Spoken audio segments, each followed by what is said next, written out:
एक बाग में एक मेहनती चूंटी रहती थी। वो रोज दाना दाना जमा करती और अपना घर साफ रखती।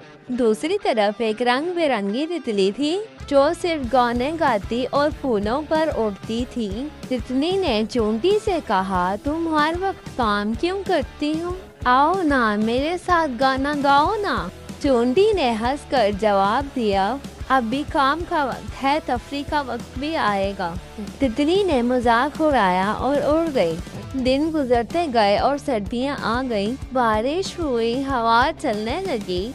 तितली का कोई ठिकाना ना था। वो कांपते हुए चूंटी के दरवाजे पर पहुंची। चूंटी ने दरवाजा खोला और तितली को देखा और प्यार से कहा, आओ अंदर, दोस्तों के लिए मेरा घर हमेशा खुला है। तितली शर्मिंदा हुई और बोली, मुझे माफ कर दो, तुमने सच कहा था। चूंटी ने मुस्कुरा कर कहा, अब सीख लो, जिंदगी में मेहनत भी जरूरी है। प्यारे बच्चों, इस कहानी से आपको सबक मिलता है, मेहनत करने वाला हमेशा कामयाब होता है और सच्चे दोस्त मुश्किल वक्त में काम आते हैं।